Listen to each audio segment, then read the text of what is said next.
It was a busy afternoon in Walmart of Los Angeles. The lines were enormous, and the customers were already showing impatience. Among them, a man in an expensive suit and gold watch looked around, visibly annoyed by the wait. After a few minutes, he huffed loudly and pushed the cart forward, trying to cut in line in front of everyone. But what he didn't know is that the supermarket manager was watching everything, and the outcome of that arrogant attitude would be something he would never forget. If you believe that respect isn't measured by the length of the line, then leave a like and subscribe to the channel. Because what happens at the end of this story will prove to you that patience is the true sign of good manners.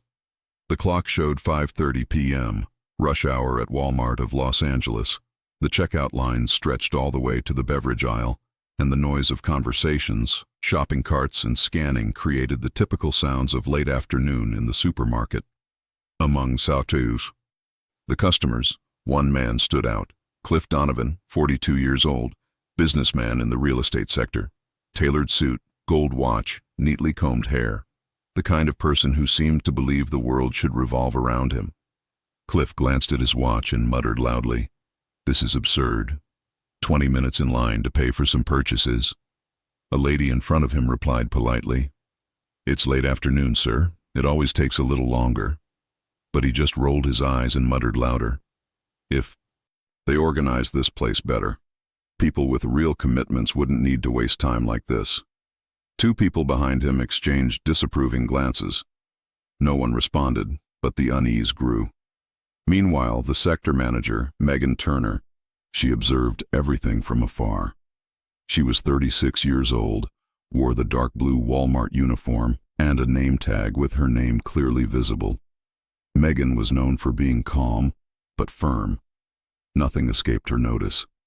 Cliff, impatient, took a step forward, completely ignoring the lady who was still waiting to be served. "Excuse me, I only have a few things. It'll be quick," he said, trying to push the cart ahead. The woman looked at him, surprised. "Sir, excuse me, but I've been waiting quite a while too." "Yes, but your cart is full," he retorted, already pushing his own cart ahead. "It won't make a difference if I go first." The people in line started to protest. "Hey, that's not how it works," said a young man behind them. "Everyone's waiting, man," shouted another. Cliff ignored her. He placed his purchases on the conveyor belt and waved to the cashier. "Come on, darling, hurry up and pass that. I have a meeting at 6. The employee, nervous, hesitated. "Sir, the cashier needs to serve customers in order of queue." "I've been a customer here for years. I don't need a lecture," he interrupted, raising his voice. It was at that moment that Megan approached. She walked with firm steps, without raising her voice, but with a presence that silenced the entire hallway. "Good afternoon, sir. What's going on here?" Cliff let out an impatient sigh. "The thing is, the service here is slow. I only asked to go ahead of the line because I have urgent appointments." Megan crossed her arms. "I understand. And the lady in front of you agreed to this?" The woman replied immediately, "Of course not. He simply pushed the cart and went past." Cliff tried to maintain his arrogant demeanor. "It's just a line, miss. No need to make a drama out of it." Megan took a deep breath, maintaining a calm but firm tone. "Sir, this queue is a space where everyone waits for the same right, to be treated with respect. Here, no one is more important than anyone else." Some customers applauded discreetly. Cliff forced a smile, trying to hide his embarrassment. Okay. I'll go back to the end of the line, happy?" he said sarcastically, raising his hands. Megan didn't react to the sarcasm.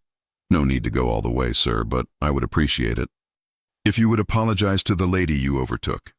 Silence filled the room. Cliff looked around, visibly bothered by everyone's stares. "That's ridiculous," he muttered. "I didn't do anything wrong." The manager kept her gaze fixed. "Respect is never ridiculous. It's the bare minimum." The elderly woman lowered her head, not wanting to humiliate him further. But Megan's attitude echoed something bigger at that moment, the idea that nobody is invisible and nobody is superior. After a few tense seconds, Cliff took a deep breath. "It's okay," she said softly. "Sorry." "Louder, please," Megan asked calmly. He looked up, blushing. "I'm sorry, ma'am. I was rude." She smiled gently. Thank you, young lady. Megan nodded. Now that's fine. You can continue shopping, sir. But next time remember, no one's time is worth more than anyone else's. The applause was spontaneous. Some customers smiled. Others simply nodded in approval. Cliff, embarrassed, lowered his head and put his purchases back in the cart, returning to his original place in line. As Megan walked away, one of the employees commented proudly, "That's why she's the best manager here." And the story of that day was only just beginning. The uncomfortable silence that followed the incident seemed to hang in the air. Cliff, now visibly irritated and embarrassed, remained quiet behind the woman, pretending to look at his cell phone. The people around were still whispering, some shaking their heads, others with discreet smiles of approval for the manager's attitude. The cashier, Emily Megan, a 22-year-old woman, breathed a sigh of relief. It was her first month on the job, and she didn't know how to react when the man tried to cut in line. Seeing manager Megan calmly take control felt inspired. "Thank you, Mrs. Turner," said Emily as the manager walked past again in the hallway. "I was afraid to intervene." Megan smiled. "You did the right thing by waiting. Sometimes silence is also a form of respect. The important to you thing is not to remain silent when the boundary is crossed." Meanwhile, Cliff watched everything from afar, his jaw clenched. His wounded pride burned inside. He wasn't used to being corrected, much less in public. He thought to himself, "A supermarket manager telling me to apologize? That's gone too far." When it was finally her turn to pay, she simply placed the items on the conveyor belt without looking at anyone. Emily remained professional and scanned each item delicately. "That's $84.60, sir." Cliff quickly pulled out his card without saying a word. He paid, grabbed his bag, and hurried out. But fate likes to play with human pride. Outside, he realized he had forgotten his wallet inside the market. He reluctantly went back, trying to discreetly slip through the entrance. But this time, the security guard stopped him. "Good afternoon, sir. Can I help you?" "I forgot my wallet in here," he replied impatiently. "Of course, sir. I just need to verify your purchase." "Receipt, as per protocol." Cliff scoffed. "Are you kidding me? I just got out of here." The security guard, a calm and polite man, explained, "It's store policy, sir. I need to make sure you've actually just made a purchase." At that moment, Megan reappeared and recognized him. "Mr. Donovan, has something happened?" He turned around, annoyed. "It turns out I forgot my wallet, and now I can't even get into my own market." "Your own market?" Megan asked, raising an eyebrow. "I mean, the market where—" "I bought it," he quickly corrected himself. "This is all ridiculous." Megan, remaining calm, spoke to the security guard. "You can let him in. I'll escort him." The two walked together to the cashier where Emily was. The young woman immediately picked up the wallet she had left on the counter. "Here it is, Mrs. Turner." He dropped it when he picked up the card. Megan picked up the object and handed it to Cliff. "Here you go. Everything's all right now." He picked up his wallet but couldn't look at it for more than a second. "Thank you," he murmured, almost inaudibly. Megan replied calmly, "Sometimes life makes us forget what we have, only to remind us of what we lack. Humility." The words hit him harder than he cared to admit. He left in silence, walking across the parking lot without looking back. But what Cliff didn't know is that the manager had recognized her last name. "Donovan," she thought. "Where have I heard that name before?" Back in the office, Megan turned on her computer and typed the full name into the preferred customer system. Cliff Donovan, Director of Business Development at the Hathaway Group, one of Walmart's partner companies. She frowned, surprised. All that arrogance wasn't coming from a simple client. It was coming from someone who, technically, could be an important ally. But for Megan, the principle remained the same. Hours later, at the end of the workday, he received an email from headquarters. Subject: meeting with the sales director. Tomorrow, at 10 a.m. Participants: Cliff Donovan, Megan Turner, operations team. Megan took a deep breath and smiled slightly. So that's how the world turns, huh? The next day, Cliff would arrive at the same store, but this time, not as an impatient customer. He would have to sit across from the woman who made him apologize. and discover that she had more power than he imagined. The following morning, the management office of Walmart of Los Angeles. She was silent. Megan arrived early as usual, reviewing reports and organizing documents for the meeting she was to have at 10 a.m. As she set the table, a mixture of tranquility and curiosity accompanied her. It was rare for a director of a partner company to personally visit a unit, even more so someone with that last name. Donovan. At 9:55 a.m., the reception phone rang. Mrs. Turner, Mr. Cliff. Donovan has arrived. Megan took a deep breath. Could you ask him to come in, please? The door opened slowly. Cliff entered wearing the same expensive suit as the day before, but his expression was different. There was a contained tension about him, a slight unease. The corporate environment was his element, but something in that room made him feel vulnerable. Good morning, Mr. Donovan, Megan greeted, standing up. Please have a seat. He nodded, trying to maintain his composure. Good morning. The meeting began in a formal manner. She presented performance reports, service data, and customer satisfaction statistics. Cliff responded with short comments, without much enthusiasm. But with each passing minute, his embarrassment grew. It was impossible to look at that woman without remembering the previous scene. The line, the stares, the demand for an apology. After a few minutes, Megan realized what was happening and decided to bring it up. Mr. Donovan, he said calmly, closing the folder. Before we continue, I'd like to clarify something. Cliff swallowed hard. What exactly? Regarding what happened yesterday. He looked away. There's no need to talk about it. I already apologized. Megan maintained a calm tone. I know, and I'm not here to demand anything. I just want you to understand one thing. She leaned forward slightly. When I asked you to apologize, it wasn't to embarrass you. It was to remind you that respect is what maintains the dignity of an environment, whether it's a queue or a company. Cliff remained silent. You're the CEO of a large corporation, Megan continued. People look up to you as an example. And when a leader disrespects someone, he teaches others to do the same. The words echoed like hammer blows. Cliff took a deep breath but didn't answer. Deep down, he knew she was right. The problem was that admitting it meant facing his own reflection, something he had avoided for years. I was arrogant, he finally said, with a sincere tone. I'm not usually like that, but sometimes stress gets the better of me. Megan nodded. Stress shows you who you really are when the world isn't watching. Cliff looked up. There was something different about him. This woman didn't see him as a client, nor as a director.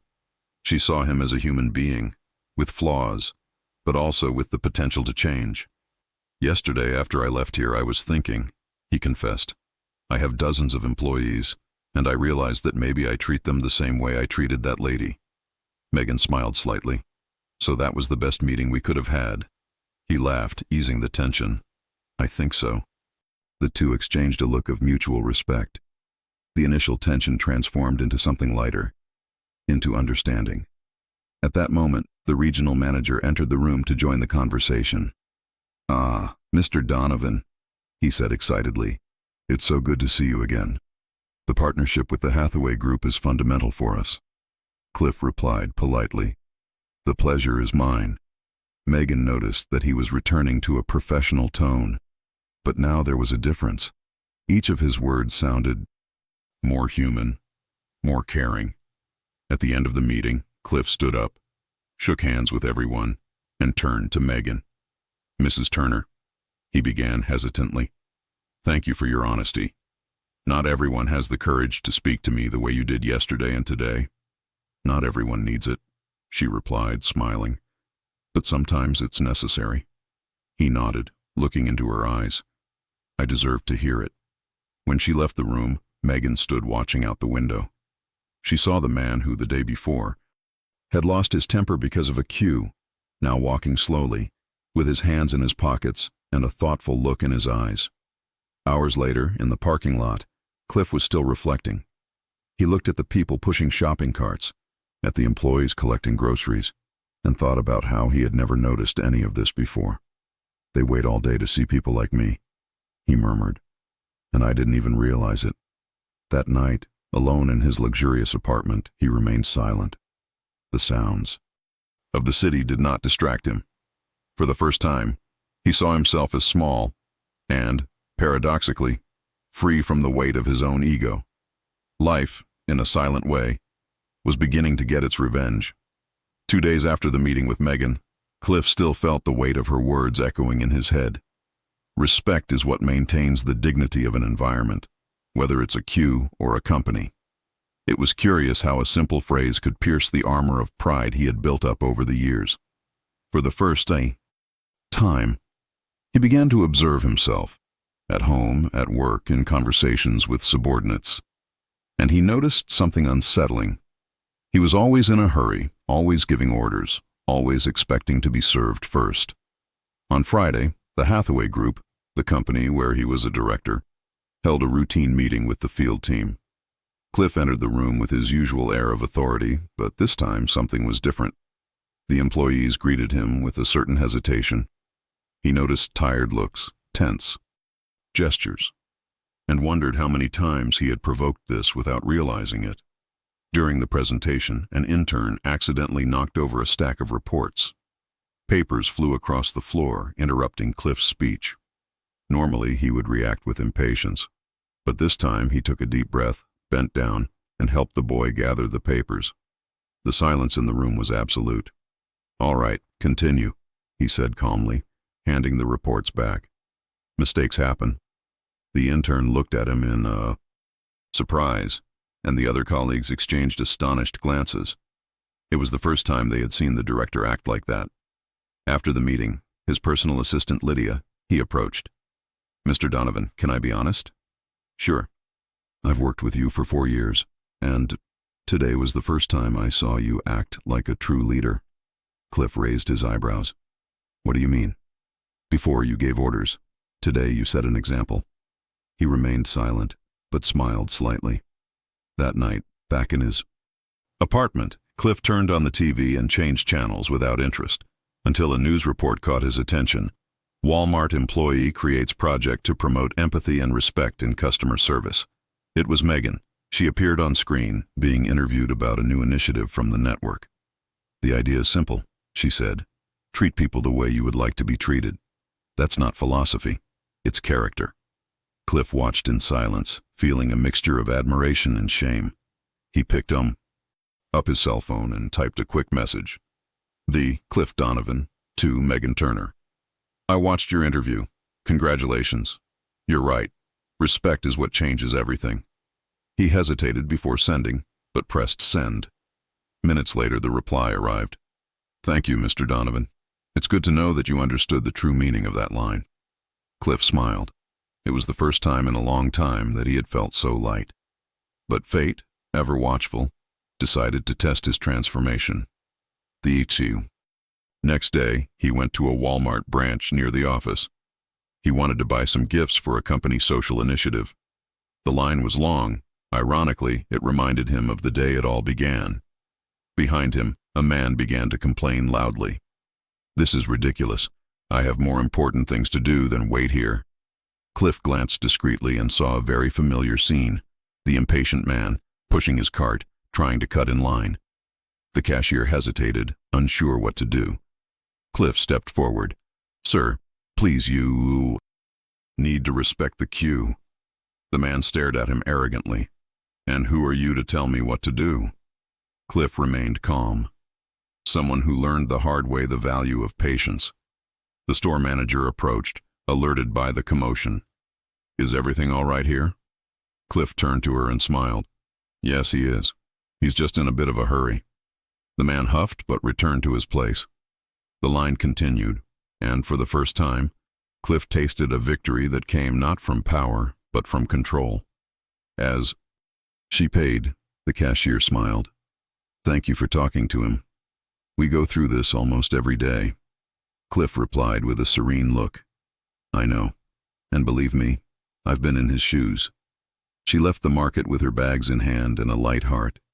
Walking through the parking lot, she looked up at the sky and murmured, "I think I understand the lesson now, Megan." In the following days, news of Cliff's exemplary behavior in line spread quietly among Walmart employees. The arrogant man who had once tried to cut in line was now remembered as the customer who intervened to prevent another injustice. The irony was as great as it was symbolic, and Megan, upon learning of the incident from Emily, simply smiled. "It seems the world really does turn," commented the manager. Meanwhile, at the Hathaway Group's office, Cliff was becoming a new role model. His demeanor had changed. He listened more, yelled less, and spent more time talking to employees than demanding results. For the first time, the team felt comfortable giving their opinions. One day, during a strategic meeting, the youngest analyst timidly raised his hand. "Mr. Donovan, I have a suggestion to optimize the system, but I don't think it's within the board's plan." In the past, Cliff would have ended the conversation coldly, but now he looked the boy in the eye and said, "If it's good for the team and the client, then it's part of the plan. Speak up." The atmosphere in the room changed. For the first time, the employees felt like they were part of something, not just cogs in a machine. That same week, Walmart and the Hathaway Group announced a new joint project, a partnership focused on training ethical and empathetic leaders. Megan was invited to coordinate the initiative, and Cliff would be the corporate representative. Their reunion was about to happen. On the day of the meeting, he arrived punctually. Megan, as always, was already ready, calmly reviewing the materials with her characteristic demeanor. "Mr. Donovan," she greeted, smiling. "It seems life likes to put us in the same places, but with different roles." He laughed. "This time, I hope I'm on the right side of the line." The two laughed, breaking the ice. During the presentation, Megan explained the concept of the program. The idea is simple: to create practical training on empathy, leadership, and mutual respect. We want companies to understand that success isn't just about the numbers, but about how they treat the people who build those numbers. Cliff listened attentively, noting every word. When it was his turn to speak, he stood up and looked at the group. "I am the best example of how power can blind you. One day, I thought that being in a hurry gave me the right to be rude. And I discovered that nothing is more costly than losing humility." Silence filled the room. Megan watched him with a proud look. "Today," he continued, "I believe that respect is the greatest investment a person can make, because the return comes in the form of admiration, and that is priceless." The applause was spontaneous. The new project was approved immediately. After the meeting, as everyone was leaving the room, Megan stayed behind, talking to him. "You've changed a lot, Cliff," he answered honestly. "I needed to. Life put me face to face with myself, and I didn't like what I saw." She nodded. "Sometimes that's how real learning begins." "And you know what's curious?" he added. "I stand in lines every day now, and every time I wait, I remember what you said. Respect is what maintains the dignity of an environment." Megan smiled. "I'm glad to know my words stuck." "They stayed," he said, "and they changed everything." In the following months, the program became a success. Companies began adopting the training model developed by Megan and Cliff. Before long, stories of transformation began to emerge. Supervisors apologizing to subordinates, customers treating employees with kindness, bosses learning to listen. During one of the project's lectures, Megan and Cliff were invited to speak together. He told his story humbly, without hiding his mistake. "I was the man who tried to cut in line," he told the audience. "And I was stopped by a manager who taught me more about leadership than any course I've ever taken."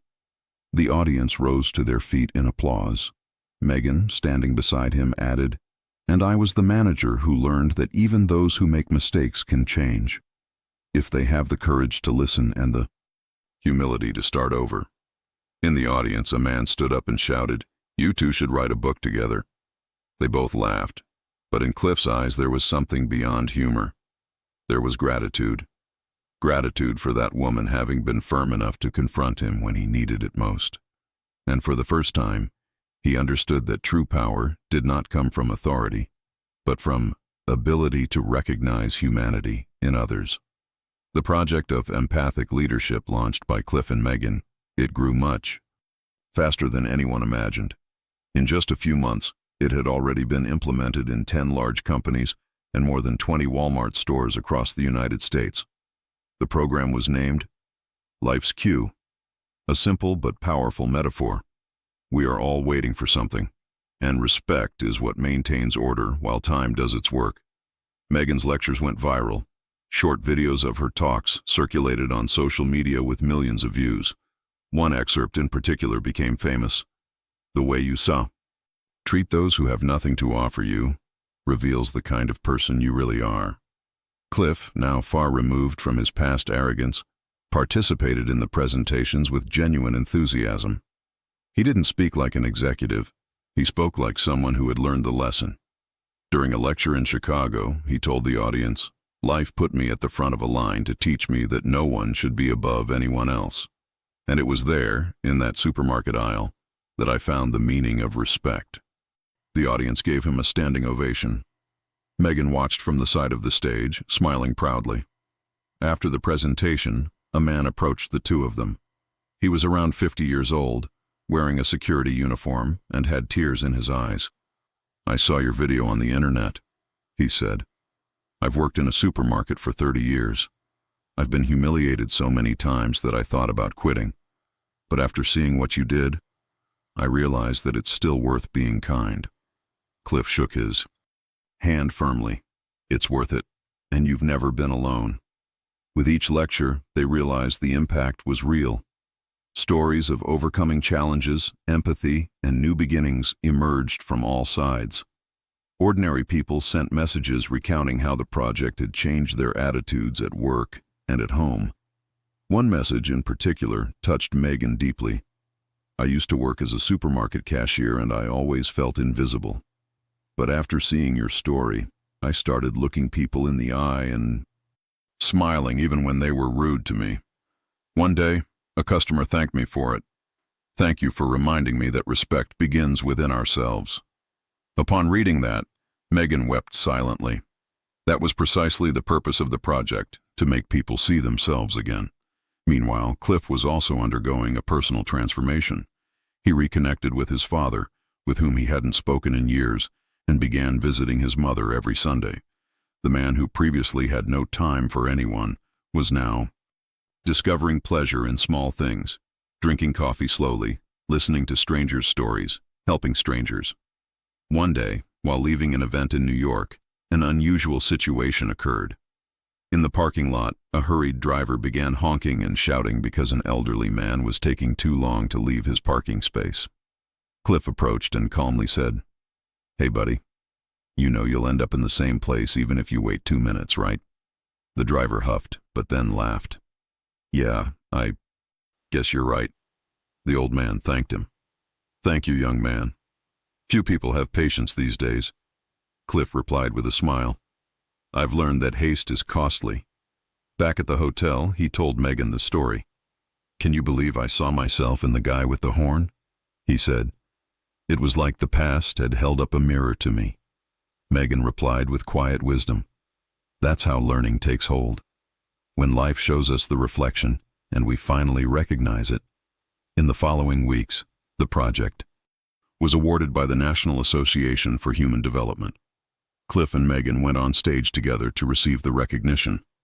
"I never imagined I'd be here because of a cue," he joked during his speech. "But it's amazing how small actions can turn into big revolutions." At the end of the ceremony, Megan looked at the audience and concluded, "We can't change the whole world at once, but we can change one person's world, and sometimes that person is ourselves."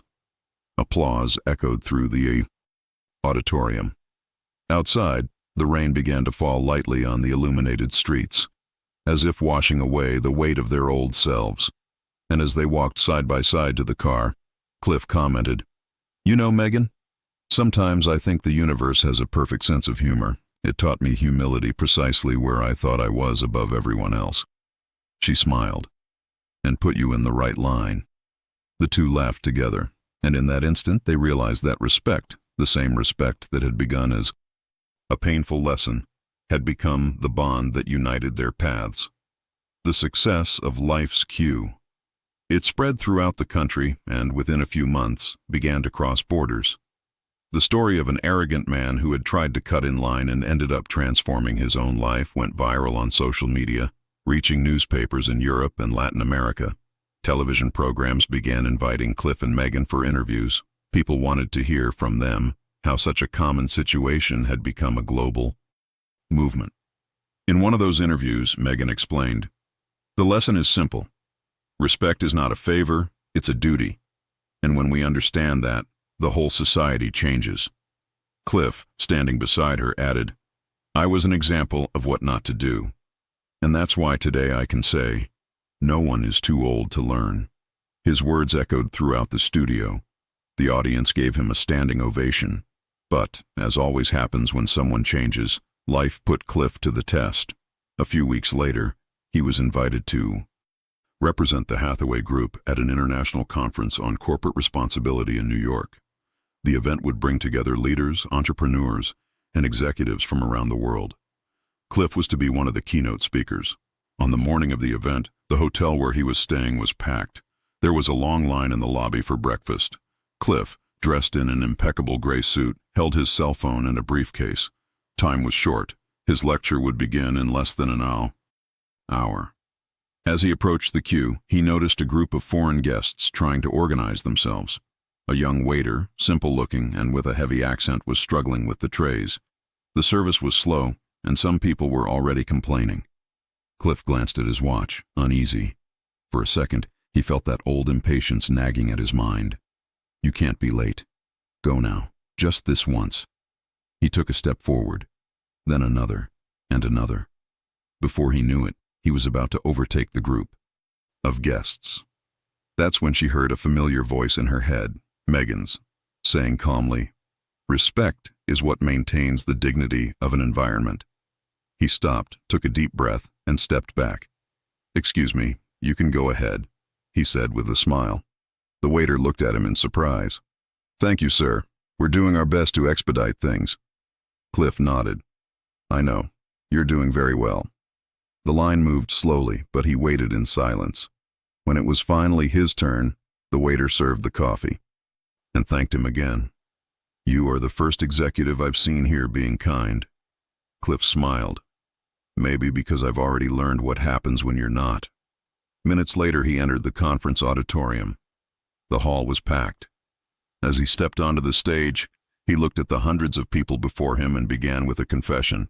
"I almost cut in line at the coffee shop today." The audience laughed, unsure if it was a joke. But what stopped me wasn't the fear of seeming rude. It was the memory of a woman who, years ago, taught me that respect is the only garment that never goes out of style. Silence filled the auditorium. Cliff took a deep breath and continued. "And that's what I want to talk about. The power to change. I've learned that a person's greatness isn't measured by how many people they lead, but by how many they can inspire without having to shout." The words resonated deeply. At the end of the lecture, he received a standing ovation. Several executives approached to congratulate him, and one of them, a serious-looking Japanese man, said, "You speak from the heart, and that's why your message crosses borders." Cliff shook his hand respectfully. Empathy is the most universal language there is. Back at the hotel, he received dozens of messages, including one from Megan. "I watched your lecture. You managed to transform the experience of waiting in line into a lesson for the whole world." He replied, "You gave me the first push. The rest was just following the path." But the next morning, something unexpected happened. As he left the hotel, Cliff was approached by a journalist. "Mr. Donovan, there are rumors that some Hathaway executives are planning to cut investment in the Fila da Vida project. Can you confirm this?" Cliff frowned. "No, but I'll look into it." Hours later, upon arriving at the office, he received confirmation. Part of the board wanted to reduce the program's budget, claiming that it did not bring direct financial return. This was the new test. Cliff, now in the role of leader, would have to prove that his values held up even under pressure. "They think empathy isn't profitable," Megan said on the phone when he recounted the situation. "Then it's time to show that it can be done," he replied, "and that the greatest investment a company can make is in the people who make it exist." Life's queue was forming again. Only this time, The wait would be for justice and purpose. The board meeting was scheduled for the following morning. Cliff arrived early, a folder of reports in hand, his expression serene but determined. He knew this meeting wouldn't be easy. Many of the executives who would be present still had mixed feelings about the project. Line of life as a marketing gesture, something nice, but without financial value. The meeting room on the 34th floor was spacious and cold. It seemed designed to command respect. The glass walls offered a view of the New York skyline outside, but inside, the air was heavy. The chairman of the board, Robert Ellison, he began the meeting in a direct tone. "Mr. Donovan, we appreciate your efforts over the past few months, but we need to discuss results." He flipped through a few pages. "The corporate empathy project you coordinate consumes significant resources and has yet to deliver a measurable return." Cliff nodded calmly. "I was expecting this conversation." Another executive added, "With all due respect, Cliff, we're at a point where we need to think about productivity. Companies don't survive on inspirational speeches alone." Cliff looked around the table. Everyone seemed ready to end the discussion. "I understand your point," he replied, "but allow me to show you something." He stood up, connected his laptop to the screen, and started a presentation. The images began to alternate: photos of employees, customer testimonials, short training videos, and moving accounts. One of the screens showed a smiling woman wearing a blue Walmart uniform. "This is Lucinda Ramos. She's been a cashier for 18 years, Cliff explained. She said that after participating in the program, she became more patient with customers. She said she now receives more thank you notes than complaints. As a result, her store's customer satisfaction rate increased by 23%. He moved on to the next image. A graph showed the reduction in employee turnover across various units. In all companies where the program was implemented, there was a 15% decrease in resignations. Motivated employees work better, and respected employees stay. The executives exchanged glances. Cliff then showed a 30-second video, a young packer explaining that, after the training, he began to dream of becoming a manager. "That kid reminded me of where I went wrong," Cliff said, his voice slightly choked. "I forgot that those down there also have dreams. The Fila de Vida, a charity program, isn't an expense. It's an investment." Silence filled the room. Even Robert, the president, seemed pensive. But one of the council members insisted, "All of this is nice, Cliff, but it still doesn't prove there's a profit." Cliff took a deep breath. Profit isn't just about numbers. It's about legacy. He paused and looked each of them in the eye. "You want a return on your investment? Well, know this. The Fila de Vida campaign increased Hathaway's public recognition by 37%. Social media is full of stories connected to our name, stories of empathy, humanity, and new beginnings. That's brand. Value. That's trust." Robert slowly closed the report. "Are you saying that empathy can translate into growth?" "Exactly," Cliff replied. "When a company respects people, people respect the company." The president remained silent for a few seconds. Then he placed his hands on the table and spoke calmly. "Mr. Donovan, most of us thought this project was a waste of time, but you reminded us what leadership means." Another executive, previously skeptical, added, "It's rare to see someone defend something with such conviction. I think we've forgotten why we started working with people, not numbers." One by one, the council members began to agree. When the vote was taken, the decision was unanimous. The Q of Life project would continue and be expanded internationally. Cliff felt a profound relief. The battle was won, but more than that, he had proven that the change within him was real. As he left the room, he called Megan. "I did it," she said, her voice filled with emotion. "They approved the program. All of them." On the other end of the line, she smiled. "I knew it. When respect is genuine, it convinces even the hardest hearts." Cliff looked out the window and saw the city's reflection in the mirrored buildings. "You were right from the start. The Q of Life isn't about who gets there first. It's about who learns to wait without losing respect." "And you learned," Megan replied. "Now teach the rest of the world." He hung up the phone and stood there for a few seconds, watching the movement of people on the sidewalks below. Each person had their own rhythm, their own weight, their own invisible lines. And in that instant, Cliff understood something simple, yet profound. No one reaches the top without first learning to respect those who support the base. Months have passed since the decisive meeting at the board. Cliff's victory not only guaranteed the continuity of Line of Life, but transformed it into a global movement. The project was now being adopted by companies in more than 10 countries, translated into several languages, and presented in schools, universities, and communities. What began as a conflict in a simple supermarket queue had become a silent revolution of empathy. Social media was full of stories inspired by the show. People were posting videos with the hashtag Lifeline, recounting moments when they chose respect over haste. Today I let a lady go ahead of me because I was tired. Small gesture, big lesson. A customer yelled at me at the checkout. I took a breath and responded calmly. He apologized afterward. These messages multiplied like echoes of the same lesson.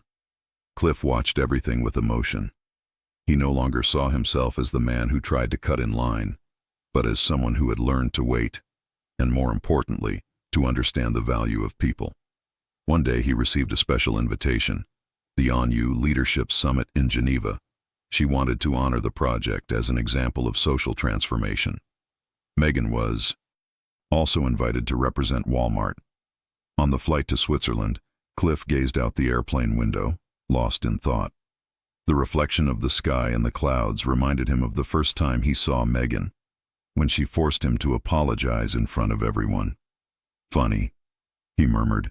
Sometimes the worst shames are the ones that set us free the most.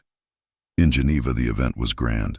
Packed halls, cameras, translators, and leaders from around the world gathered to hear impactful stories. When Donovan's name was announced, he took the stage to warm applause. Megan was in the front row, smiling proudly. He took a deep breath before speaking. A few years ago, I was the kind of man who believed that his time was worth more than anyone else's. That money and status were passports to skip any line, literal or moral. He paused. But one day a woman showed me that respect isn't a currency. It's a choice. And that when we choose respect, life gives it back to us in dignity. The audience listened in silence. Cliff continued. The Fila da Vida, Line of Life, project was born out of my shame and has become a source of pride for thousands of people who have discovered that no one is too small to be treated with kindness. Applause echoed through the auditorium. Megan stood up and applauded him, her eyes welling with tears. After the ceremony, she approached the stage. I never thought that impatient man from Walmart would one day be giving a speech at the UN. Cliff laughed. Me? Neither. But I think if life were too fair, it wouldn't be so wise. The two walked together to the lobby. Outside, the snow fell slowly, silently, as if time itself were waiting patiently. As they watched the city lights reflecting on Lake Geneva, Megan asked, "And now, what comes after the Line of Life?" Cliff remained silent for a few seconds, thinking. "Perhaps a new project," he replied. "Something that teaches children respect before they have to learn it through pain." Megan smiled. "So, the cycle continues." "Always," he said, "because respect isn't a destination, it's the journey." The following day, headlines around the world highlighted his speech. Arrogant former executive transforms humiliation into a global empathy movement. From Walmart to the UN, the story that taught the planet to wait respectfully. Back in the United States, Cliff was greeted with tributes and thanks. Officials, students, and ordinary people sent letters and videos expressing their gratitude. One of the simplest yet most striking messages came from a 10-year-old boy. "Mr. Cliff, I told your story to my class. Now, when someone tries to cut in line for lunch, we remember that everyone has the same amount of time during recess." Cliff smiled as he read. He put the note in his wallet, right next to the old receipt from the Walmart purchase he made the day it all began. It was a reminder that the greatest changes are born from small gestures and from overcoming great shames.